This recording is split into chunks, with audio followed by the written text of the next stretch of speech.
today we are going to show you how to plant a hayrack, and we're going to do it in a special way, showing you how to transition one from fall into winter. What we have is a selection of plants that we found at our local garden center that are great for fall planting. We have a conifer, which is an evergreen plant, and that will last you from the fall through the winter. We have some asters, mums, and an evergreen trailing plant, the vinca or periwinkle. So the first thing we've done, the reason we have this large trug here, is that the plants that we found at this time have large root balls, so we're going to need to kind of squeeze those down to get them into our hayrack. And one easy way to do that is to first soak the root balls in water, and that way you can just sort of squeeze them into the shape and the size that you need. And that way you don't have to take all the roots off as you might have to otherwise. But we still might have to do a little of that. So this is a cryptomeria. You could use a lot of different evergreens depending on what you find or what you want to have. Little gold mop cypress, trailing types of junipers are excellent to use. The thing that you're probably going to have to realize is that it is going to get larger. At some point after the winter in the spring, you can take it and plant it in the ground somewhere, or just toss it out, or leave it in for as long as it lasts. So, first thing we're going to have to do is loosen up the roots. When you have a plant, you always need to cut the roots. Just going to slice,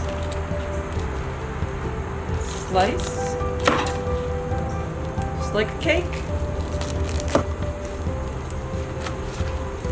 Loosen up those roots. One thing you may want to do in the bottom if you have trouble with your planters drying out is to put in one of the rain mats. You can also add the rain gel to your soil. That contains a polymer ingredient that is like what's inside of a baby diaper, so it will help absorb water and then release it as the plants need it. One thing you should realize that plants do have a front and a back, so you're going to need to decide what the arrangement would be. I usually just kind of spin them around until I find the side that does what I want. You want your root ball in the top. It can come up, you want to give it maybe about a ½ inch. You don't want to try not to plant like this, because when you water, the water will just roll off and you won't be able to get any water in the planter. And in a bigger hayrack, if you don't have as many plants, usually what I would do is probably fill it up to whatever the level is of the average size of your root ball.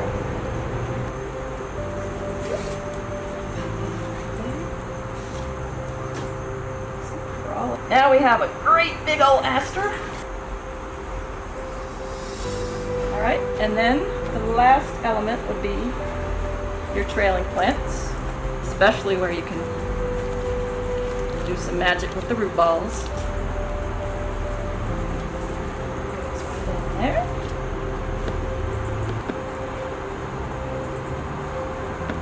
If you aren't going to fertilize otherwise, you do want to add something like an Osmocote, which is a slow release formula fertilizer.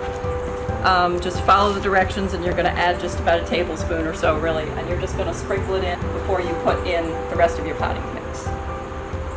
And now, just simply fill in the areas in between the plants. Tamp it down gently to make sure there are no air spaces left. You can, at that point, water it with a starter fertilizer, or something like the Algo is an excellent fertilizer for flowering plants.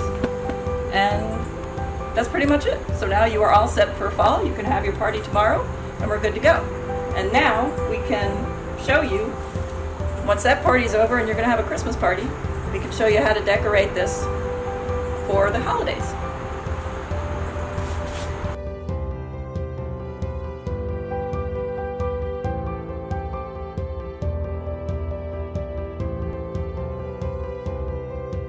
Okay, so the holidays are coming, and once again, you have forgotten to do anything ahead of time. So here is our hayrack from the fall. We have taken the dead plants out, or the finished plants from the fall, the mums and the asters and everything else. Most of those you could still plant in your garden if you wanted to. They won't really be dead. The mums and the asters may just look like it, but the roots will be fine. So what we have left are the evergreen plants that should last you all the way through the winter. the cryptomeria and our lovely vinca. And now we are going to dress this up for the holidays. It's very easy if you have some evergreen plants in your yard, or you can sneak over to your neighbor's yard. Very important to get these in. We did refill the box with some extra soil, so it's filled up again. You want to tamp that down pretty firmly. Wetting it will help. You can also just use sand if that's easier, and that will hold the branches in place. To get the branches in easily, you want to trim them on an angle so it's got a nice sharp point. The other thing is, if your branch is curved, you want to kind of look at how it's going to sit in relation to the soil level. So this one's curved, so I know it has to go in. I can't put it in straight or it's going to go that way. It's basically like a floral design. That's what you're doing. So just tuck the branches in.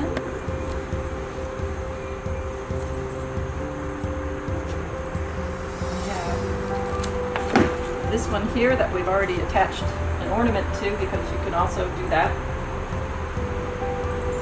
You can use other types of the branches. You want to mix up the foliage as much as possible for an attractive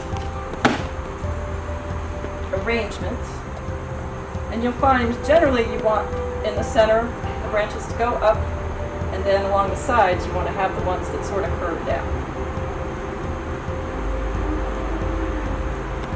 And unless it's in a really, really windy spot, you don't have to, I mean, they'll be pretty secure. You don't have to really worry about that too much. Right in. Do a little one coming up front.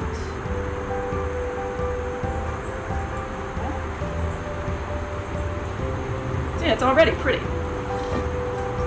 So now, you want to really dress it up for the party. So it has some great shatterproof ornaments, so you don't have to worry about any damage to anything. If you really want it to be secure, it's going to be outside for a while, you could take some floral wire and wire those to some of the branches, and that'll make sure that they don't go anywhere, but usually it's not that necessary. Pick a color scheme and kind of stick with it, or you can mix it up if that's what you want. I always say when you're decorating with things like this, there are no rules. Do what makes you happy. And the good thing is, since we're not really planting, these are just cut branches. If there's something you don't like, you can take it out, move it around. The only thing you might have to do is refirm the soil where the hole was so it will stay in there tight.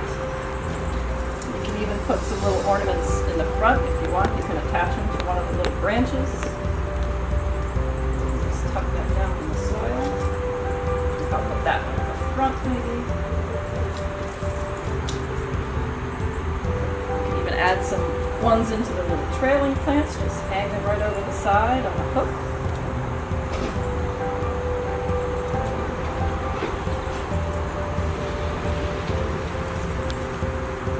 And you can stop there, or you can continue to add greens, whatever else you want to do. More ornaments. The fun thing is you can play with it as long as you want. You could change it out from 1 week to the next if you have different color schemes.